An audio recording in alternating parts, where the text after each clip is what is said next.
Sir आपका नाम मैं भूल चुका हूँ तो सॉरी। अपने बारे में परिचय दीजिए और हाँ, हाँ, बिल्कुल, बिल्कुल, बिल्कुल।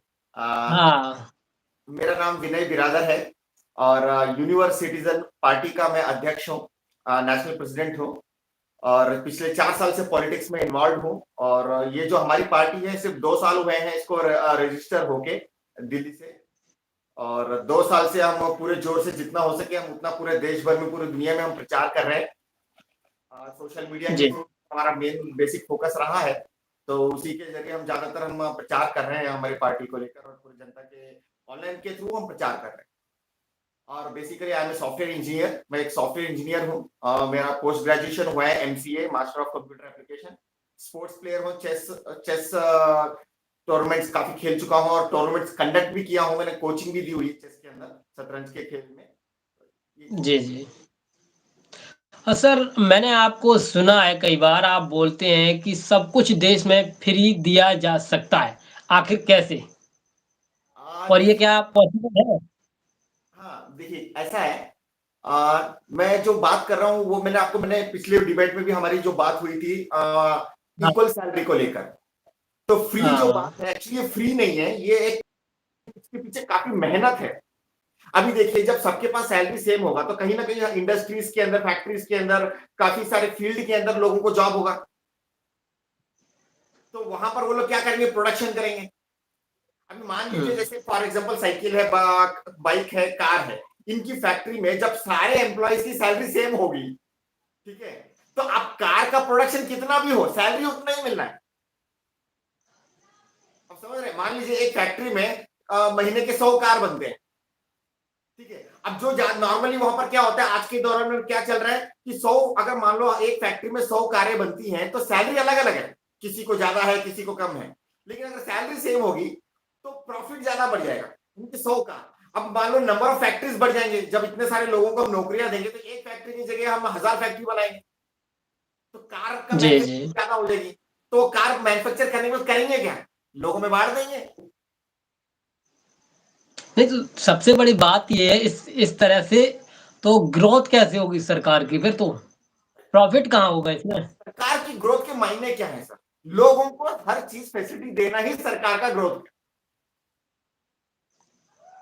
नहीं सर बहुत से लोगों का जैसे जो सरकारें हैं, उनको ग्रोथ के चलते ही तो वो बोलते हैं कि हम फ्री नहीं दे सकते कुछ भी। नहीं सर, वो ग्रोथ उनके ग्रोथ के मायने अलग है सर। उनके ग्रोथ के मायने स्विस बैंक में कितना जमा होना चाहिए पैसा, कितने बंगले बनने चाहिए हमारे, हमारे जो बच्चे हैं, हमारे जो फैमिली मेंबर्स हैं, उनके कितने प्रॉपर्टी है बढ़ रहे हैं, ये उनके ग्रोथ के मायने हैं। सरकार जो रियल सरकार का मतलब क्या है? देश की जनता के लिए काम कर, तो देश की जनता का ग्रोथ ही सरकार का ग्रोथ है। अगर हर व्यक्ति के पास घर, बंगला, गाड़ी, खाने पीने की चीजें, कपड़े, बच्चों के लिए एजुकेशन, किताबें, ये सारी सब फैसिलिटीज बराबर पहुंचेगी, वो सरकार की ग्रोथ है। लेकिन यहाँ पर क्या हो गया मार्केट में? सरकार की ग्रोथ के मायने का मतलब ये है कि जो जितने भी नेता हैं उनका पर्सनल ग्रोथ कितना हो रहा है, उनका बैंक बैलेंस कितना बढ़ रहा है, उनके फैमिली मेंबर के स्विस बैंक अकाउंट में कितने पैसे बन रहे हैं, कितनी गाड़ियां हैं, एक एक आदमी के पास 10-10 गाड़ियां हैं, ठीक है, 10-10 घर हैं, ठीक है। तो ये पर्सनल ग्रोथ अलग है सर। सरकार का ग्रोथ और पर्सनल ग्रोथ में फर्क है। नहीं, अभी प्रधानमंत्री नरेंद्र मोदी ने लाल किला से भी कहा था कि रेवड़ियाँ बाँटी जा रही हैं और इससे सरकार घाटे में जा रही है, देश की आर्थिक स्थिति खराब हो रही है। तो अगर जनता को बाँटने से आर्थिक स्थिति खराब होती है तो ये बड़ी बात है ना? ना ना, ये देखिए वो उनकी सोच है। वो ये मोदी कि उनको लगता है कि रेवड़िया बांटने से देश का नुकसान होता है या सरकारी इकोनॉमी, उनके कैश बैलेंस में नुकसान होता है, ये उनकी सोच है। वो जरा सोचिए, बिना किसी रेवड़ी के कोई भी काम होता है क्या पूरे देश में? इवन हम माँ बाप भी अपने बच्चों को बोलते हैं देख भाई अच्छा पढ़ेगा तो अच्छी नौकरी मिलेगी, तो क्या इसको आप रेवड़ी कहेंगे? नहीं, अगर प्रधानमंत्री जी अगर देश के सर्वोच्च पद पे बैठे हुए हैं, वो कोई बात कहते हैं तो जनता तक उस बात का इफ़ेक्ट पहुँचता है ना? ये तो क्लियर है ना? बिल्कुल पहुंचता है। देखिए जब देखिए अगर माता पिता अपने बच्चों को कहें तो बच्चों की नजर में माता पिता की जो बातें हैं वो वैल्यू रखती है। ठीक उसी प्रकार देश की जनता के लिए प्रधानमंत्री की बात, राष्ट्रपति की बात, इवन अपने क्षेत्र के जितने भी एमएलए एमपी हैं उनकी बात मायने रखती है। इसीलिए तो जितने भी नेता हैं उनको अपनी जो स्टेटमेंट है, बहुत सोच विचार करके देना चाहिए, और वो देते भी हैं अपने, वो उनकी सोच के हिसाब से देते हैं। अभी देखिए बात बीजेपी क्या चाहते हैं, उनकी दाल गले, और जो दूसरी पार्टियां उनकी दाल ना गले, तो अब उनको लग रहा है जब आप पार्टी जो है रेवड़ियां बांट बांट के अपनी सत्ता कायम करने की कोशिश कर रही है, बीजेपी के वो हजम नहीं हो रहा है, तो इसलिए वो रेवड़ी पे रिवर्स गियर डाल रहे हैं वो लोग। वही तो मैं बात बोल रहा था कि अरविंद केजरीवाल दिल्ली में बहुत कुछ फ्री दे रहे हैं। क्या अरविंद केजरीवाल जी है, वो बहुत दिल्ली में फ्री दे रहे हैं, जैसे बस फ्री कर दी, बिजली फ्री कर दी, पानी फ्री कर दिया। और वहीं अगर केंद्र सरकार है वो बोल रही है कि राज्य सरकार है रेवड़ी बांटना बंद करें, इससे देश का नुकसान हो रहा है। तो आखिर अगर कोई प्रधानमंत्री है और उसको लगभग मिलियन लोग फॉलो करते हैं, तो उसका बहुत बड़ा इफेक्ट पड़ता है ना, ये तो क्लियर है। ये बिल्कुल क्लियर, लेकिन ये फर्क पड़ता है ना, वो उनकी सोच क्या है, किस सोच के आधार पे वो आप पार्टी के ऊपर रेवड़ी के ऊपर इल्जाम लगा रहे हैं। वो खुद बांटे रेवड़ियां, उसका क्या, लैपटॉप बांटने का, साइकिल बांटने का, बाइक बांटने का, गैस सिलेंडर बांटने का, वो क्या है, फिर वो रेवड़ी नहीं है क्या? वो भी तो नहीं, रेवड़ी का वो तो हो बात गया। आपकी सही है। लेकिन अगर प्रधानमंत्री कहते हैं तो इस बात पर जनता भी मोहर लगाती है ना, उन्हें जिताती भी है कि हाँ प्रधानमंत्री जी सही कह रहे हैं। और अगर सही कह रहे हैं तभी तो वो जीत जाते हैं। बिल्कुल, लेकिन वो एक समय तक होता है। अभी देखिए, अगर बीजेपी से पहले की अगर बात करें, 60 साल किसकी सरकार थी? कांग्रेस की सरकार थी, और बीच में अटल जी की भी 5 साल की सरकार थी, ठीक है ना? वो तो खैर वो हम्म। बीजेपी वाले थे उस टाइम पे। तो कहने का मतलब है वो टाइम पे भी प्रधानमंत्री थे, वो टाइम पे भी वो लोग रेवड़ियां बांटते थे, वो लोग भी उस वक्त के प्रधानमंत्री ने भी कुछ ना कुछ कहा होगा उस टाइम पे, तो वो भी नहीं, तो बिल्कुल सोच कहा के होगा होंगे ना। ये। तो हर प्रधानमंत्री कुछ ना कुछ सोच के ही बोलता है देश के लिए। अरे एक सवाल मेरा आपसे ये है, अगर आपकी सरकार मान लीजिए भारत के अंदर बन जाए, तो ओके, आप कैसे जनता को रोजगार के साथ साथ मकान तक कैसे दे सकते हैं? और बिल्कुल आसान है। अभी देखिए, जब सबके पास नौकरी होगी तो हम सबको काम पे लगाएंगे। फॉर एग्जांपल पीडब्ल्यूडी डिपार्टमेंट है, कंस्ट्रक्शन डिपार्टमेंट होता है देश के पास, उसके अंदर सब लोगों को बिल्कुल। नौकरियां, करीबन 3-4 करोड़ लोगों को नौकरियां दे देंगे हम लोग पीडब्ल्यूडी डिपार्टमेंट में। उनका काम होगा देश भर में हर व्यक्ति के लिए घर बना के देना, और हर घर के आसपास रोड बना के देना, नालियां बना के हम्म। देना, पाइपलाइन प्रॉपरली करके देना। इलेक्ट्रिकल डिपार्टमेंट जो डिपार्टमेंट है, केबी डिपार्टमेंट जो होता है, तो सेंट्रल इलेक्ट्रिकल बोर्ड डिपार्टमेंट के अंदर लाखों करोड़ों लोगों को नौकरियां दे देंगे। उनका काम है हर घर के अंदर बिजली पहुंचाना, यानी कि हर व्यक्ति तक, जब हर घर व्यक्ति के पास घर होगा तो बिजली भी पहुंचेगी, तो उसका काम तो इलेक्ट्रिकल डिपार्टमेंट वाले ही पहुंचाएंगे ना। ये सवाल सर यहाँ एक और आ गया ना फिर, जो फंड है मतलब टैक्स कहाँ से आएगा? वो तो हमने पिछले डिबेट में भी बात कर रहे थे, इक्वल सैलरी। नहीं, इक्वल सैलरी कर दी, मान लीजिए किसी की सैलरी 5,000 हो गई, अब हाँ उसमें से उसे बिजली देना है, पानी देना है, इसका टैक्स देना है, और ये अगर ये टैक्स नहीं देते तो कहाँ से आएगी फिर? सर, जब देखिए एक बंदे को एक सैलरी जब देते हैं, मान लीजिए एक 5-10 हजार 10,000 रुपए की सैलरी एक बंदे की सैलरी है। अब मान लीजिए इलेक्ट्रिकल डिपार्टमेंट की बात करते हैं, इलेक्ट्रिकल डिपार्टमेंट में उसका काम क्या रहता है, हर महीने वो जो भी उसका एरिया होगा, जिस एरिया के लिए वो बंदा होगा, उस एरिया में जाना, वहां की इलेक्ट्रिक वायरिंग करेक्ट है या नहीं चेक करना।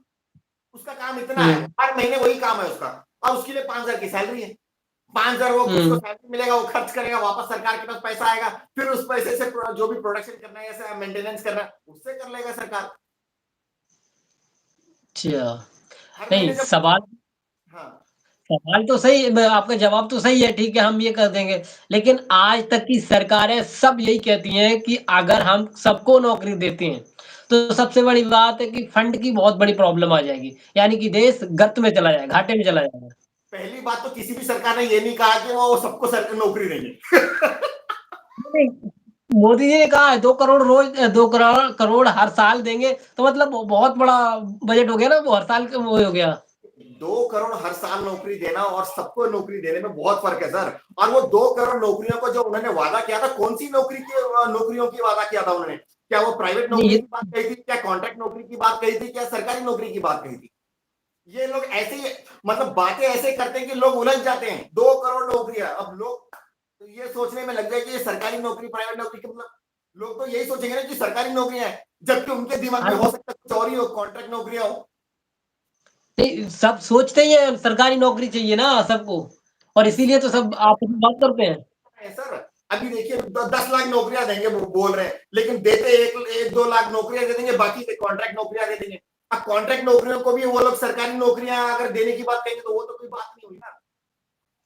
नहीं, वही तो है। अगर मोदी जी ने पहले भी कहा था कि 2 करोड़ अब तो वो बात ही नहीं करते रोज़गार पे, क्योंकि नहीं उन्होंने रोज़गार पर तो उन्होंने बात करना ही छोड़ दिया है शायद, और तमाम टीवी चैनल भी इस बात से हाथ खड़े कर दिए, भाई हमें रोज़गार पर बात नहीं करनी है, बकाया हिंदू-मुसलमान करवाना है, तो कहीं पर भी करवा लो। लेकिन सवाल ये है कि देश में बेरोज़गारी है, तो सवाल उस पर उठना चाहिए।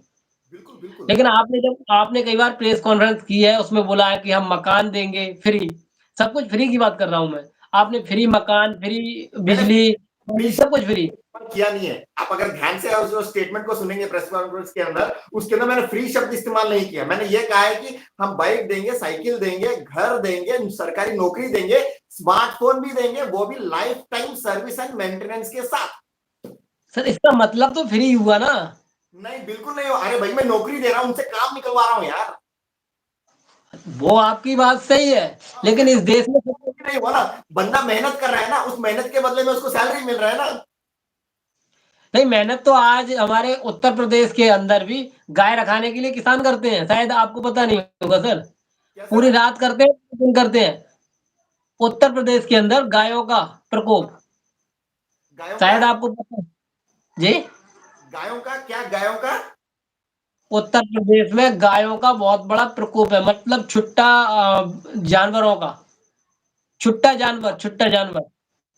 जानवर, खुले पशु, नहीं समझ में आई? ना।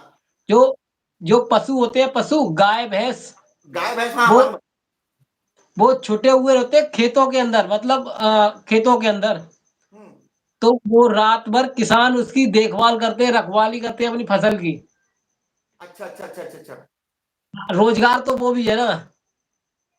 लेकिन वो किसका रोजगार? वो अपने, वो तो पर्सनल हो गया ना सर। वो अरे किसान सर का पर्सनल हो गया वो तो। नहीं वो पर्सनल तो है, लेकिन दिया तो सरकार ने ही है। 2 करोड़ रोजगार देने वाली सरकार ने ही दिया है ना। अब ये तो वो बात होगी ना। सामने एमबीए एमसीए करके बीए पर बीकॉम करके चाय वाला अगर रोड पे भंडी लगा के चाय बेचेगा तो वो भी रोजगार, ये थोड़ी ना बात हुआ।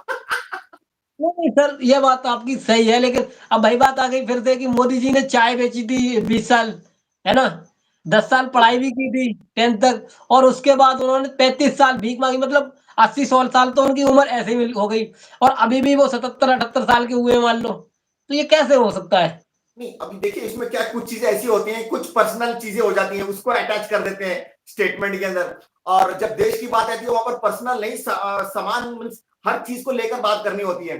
ठीक है ना? अब अभी देखो, अब फॉर इनके जो आंकड़े हैं ना, चाहे कोई भी प्रधानमंत्री रहा हो या देश का कोई भी अधिकारी क्यों ना हो, किसी भी डिपार्टमेंट का, उनके सरकारी आंकड़े तक बराबर नहीं है सर।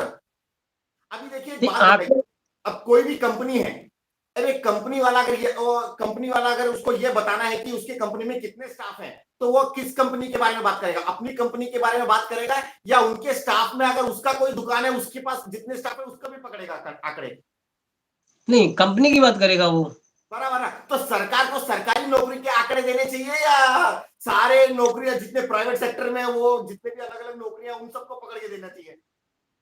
नहीं ये तो गलत है, क्योंकि निजी सेक्टर का कोई भी नहीं दे सकता, क्योंकि वो तो सरकार से अलग है, क्योंकि वो सैलरी स्वयं दे रहे हैं ना। तो अगर आप कहने, उसमें कुछ देने का अधिकार, तो कुछ वो देने का अधिकार रखते हैं, तो ये कर तो सकते हैं। सरकार के जितने, चाहे बीजेपी की सरकार रही हो या राज्य सरकार की जितने भी अलग अलग पार्टियों की सरकार क्यों ना रही हो, या फिर कांग्रेस की सरकार क्यों ना रही हो, वे सभी लोग सरकारी आंकड़ों में बेरोजगारी की दर कितना बताते हैं?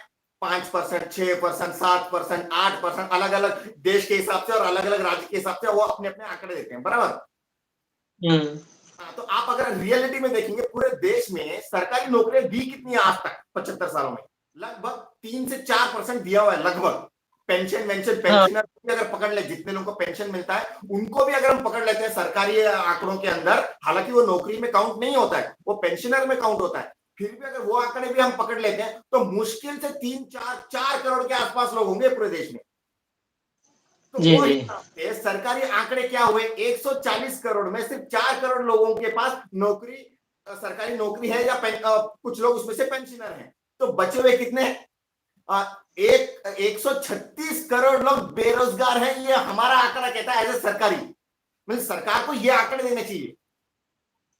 अच्छा, एक चीज और मैं आपसे पूछना चाहूंगा, आपने बोला था सबको नौकरी दी जा सकती है ना? हाँ, अच्छा, इसमें ये बता सकते हैं कि इसमें पेंशन का कोई फंडा हो सकता है? देखिए, अभी इसमें 2 चीज़ें इन्वॉल्व है एक्चुअली इसके अंदर हमारे मतलब पार्टी के एजेंडा के हिसाब से। पेंशन की बात है, जो ओल्ड सिटीज़न जो होते हैं, बुजुर्ग लोग जो मतलब काम-काज नहीं कर सकते हैं, मतलब जो काफ़ी कमज़ोर होते हैं, उन लोगों के लिए जो है उनको एक पेंशन का एक सिस्टम रहेगा जिसमें उनको एक हॉस्टल जैसी फैसिलिटी रहेगी, बोलते हैं ना वृद्धाश्रम। हुँ। तो जितने भी बुजुर्ग हैं, जो लोग कामकाज नहीं कर सकते, वैसे लोगों को हम वृद्धाश्रम के अंदर वो फैसिलिटी देंगे, जहाँ पर खाने-पीने की चीज़ें, नर्स, डॉक्टर्स की फैसिलिटीज़, उनके खाने-पीने की कपड़ों की व्यवस्था और एंटरटेनमेंट के लिए व्यवस्था जो भी हो सके, उन सारी चीज़ों का व्यवस्था वैसे करा के देंगे। लेकिन बात ये भी है कि कोई अपने माँ-बाप को नहीं भेजना चाहता वहाँ पर, तब ऐसे में क्या होगा? नहीं, भेजना ना भेजना हो तो वो तो अपने वो बच्चों की मर्जी है, लेकिन हम ये कह रहे हैं कि अगर आप वृद्धाश्रम के अंदर अपने माँ-बाप को रखते हैं, तो उनसे अच्छा केयर मिलेगा। अगर हमारी सरकार बनती है तो, क्योंकि उनको कपड़ों की व्यवस्था वहीं होगी।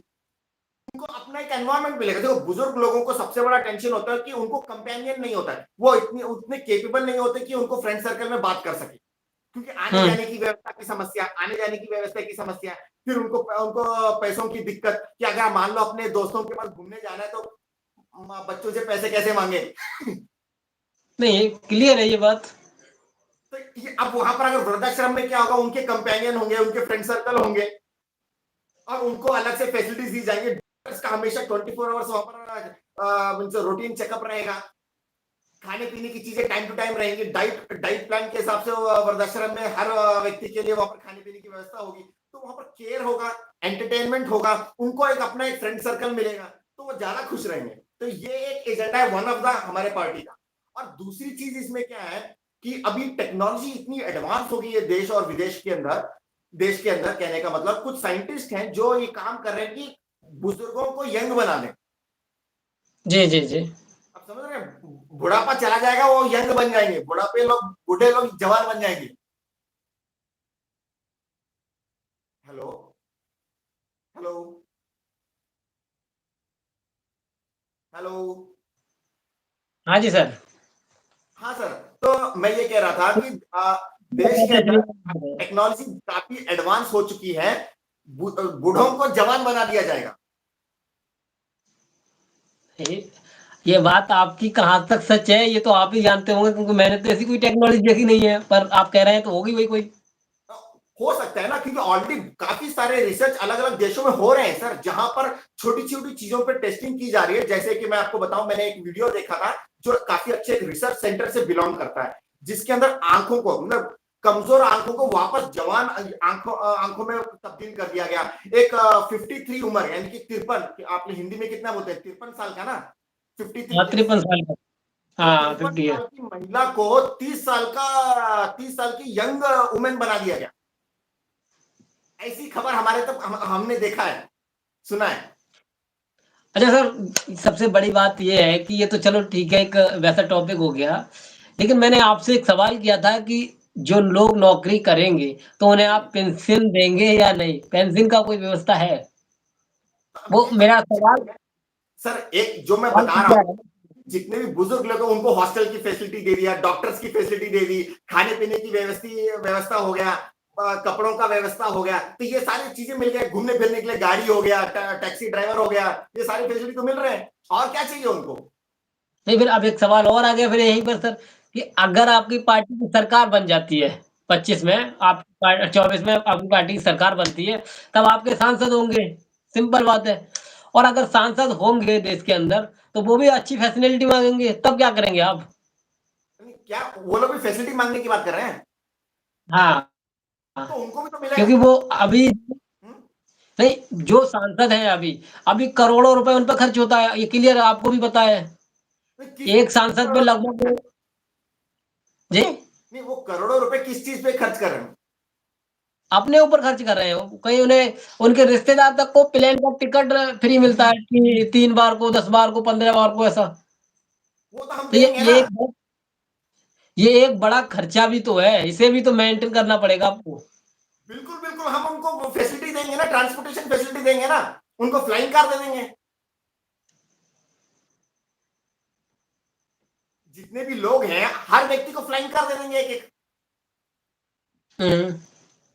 फिर क्या टेंशन, जहां चाहे उड़ो। नहीं तो सबको अगर देंगे फिर कंपनियां तो ये बंद हो जाएंगी सर, सबसे बड़ी बात तो ये है। अब एक सवाल ये भी तो है। क्यों बंद हो? कंपनियां तो बंद, उसमें कंपनियां बंद होने का कहां से सवाल हो गया?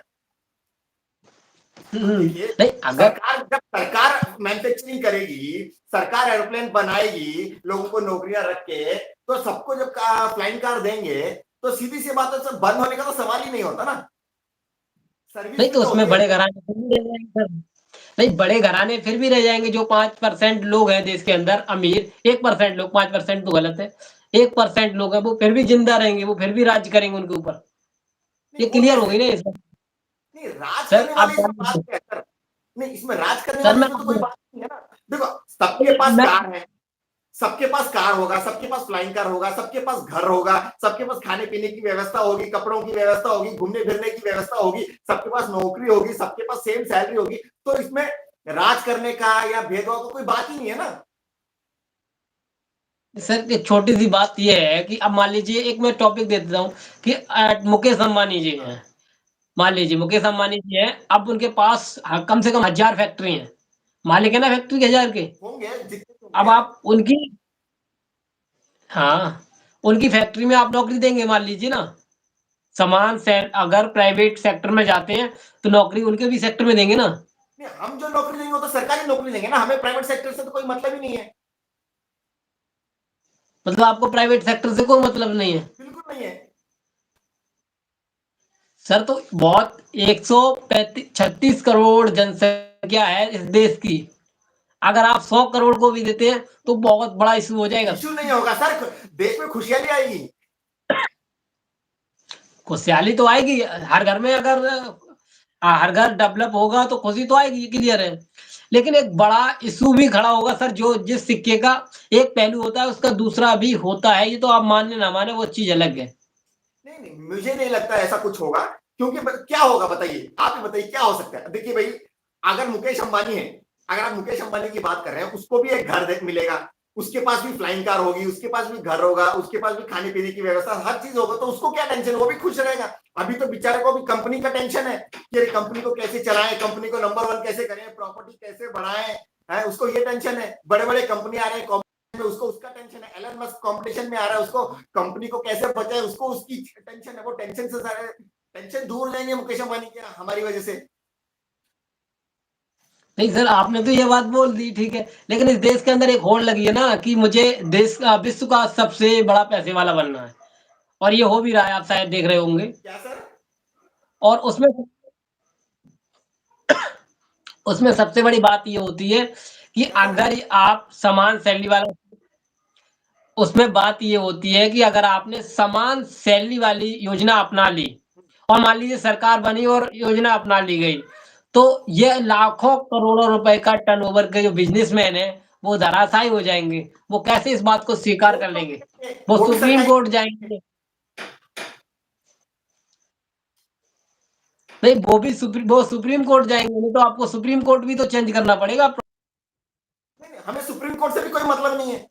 देखिए, कानून तो ऑलरेडी है, तो कानून के खिलाफ तो सुप्रीम कोर्ट भी फैसला नहीं ले सकता। नहीं कानून है ऑलरेडी, पर जो जिस बात को मैं बोल रहा हूँ वो वैसे आप भी नजर डालिए उस पर। देखिए, वहां पर सुप्रीम कोर्ट क्या फैसला देगा? सुप्रीम कोर्ट तो ये बोलेगा ना कि सरकार को अच्छा काम कर रही है, सबको सरकारी नौकरी दे रही है, तो आपको क्या दिक्कत है? तो सरकार ये भी तो कहेगी कि आपको बिजनेस करने का हक है, आप सरकारी नौकरी नहीं करना चाहते तो बिजनेस करें।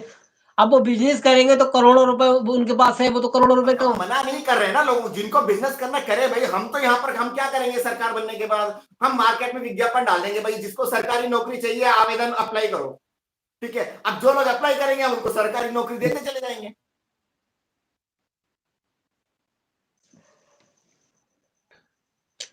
मतलब अब बिजनेसमैन आपकी सरकार बनती है तो बिजनेस कर सकता है, मतलब वो धराशायी नहीं होगा, अब वो धराशायी है होगा ना। या नहीं नहीं होगा, मैं इस पे बात, उसके ऊपर तो मैं कुछ बोलूंगा नहीं। हाँ, मैं इतना जरूर कहूंगा कि जिसको बिजनेस करना है करे, हमें कोई दिक्कत नहीं है। नहीं बिजनेस तो करना अगर धराशायी नहीं होगा, क्योंकि अगर सबको सेम सैलरी में अगर उसे अधिकार मिलेंगे कि वो बिजनेस कर सकता है, तो वो मालूम है कि आपको प्रोडक्ट खरीदने पड़ेंगे, चाहे कोई भी प्रोडक्ट थोड़े बहुत तो खरीदने पड़ेंगे, तो वो धराशायी नहीं हो सकता। प्राइवेट सेक्टर जो है, प्राइवेट सेक्टर के अंदर वो समान इक्वल सैलरी दे या ना दे, वो उनकी मर्जी है। हम बात कर रहे हैं सरकारी नौकरी, सरकारी एम्प्लॉयज के लिए सेम सैलरी। अच्छा, सरकारी नौकरी में आपका प्राइवेट से आपको कोई लेना देना नहीं है। फोर्स नहीं कर सकते ना, प्राइवेट सेक्टर का अपना एक कॉन्स्टिट्यूशन है ना, तो वहां पर हम फोर्स नहीं कर सकते ना।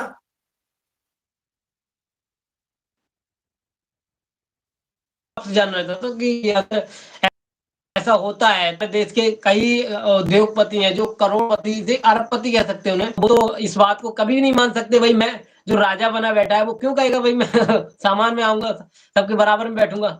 नहीं, वो सिंपल एक बात होती है, तो वो इसी हाँ बिल्कुल बिल्कुल, वो माने ना माने हमें कोई टेंशन नहीं है। हम तो बस अपना काम करेंगे, जिनको नौकरियां चाहिए आवेदन डालें और उनको नौकरियां हम दे देंगे।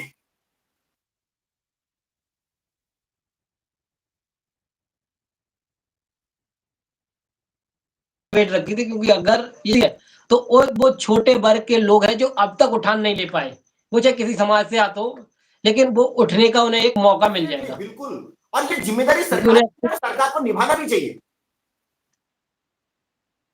अगर वैसे सरकार अगर ऐसा करे कि मान लो 5 साल के लिए सब घर घर से नौकरी देना स्टार्ट कर दे, 5 साल को भी लंबे समय तक नहीं, 5 दबा दबा हुआ कुचला हुआ एरिया है, ठीक है, वो उठ सकती है वैसे। नहीं, क्या बोल रहे हैं सर, थोड़ा आवाज धीमा आ रहा था, बताइए।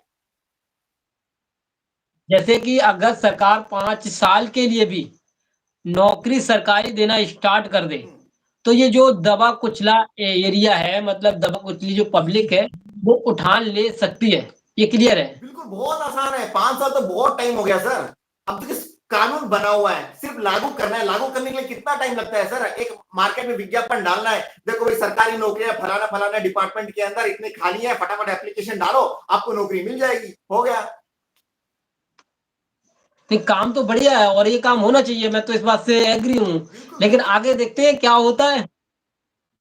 चलिए सर, नमस्कार, और कल फिर मिलते हैं, बिल्कुल। क्योंकि हाँ टाइम हो रहा है, दूसरे लोगों से बात करनी है। हाँ, श्योर श्योर, ठीक है बिल्कुल। सर, नमस्ते।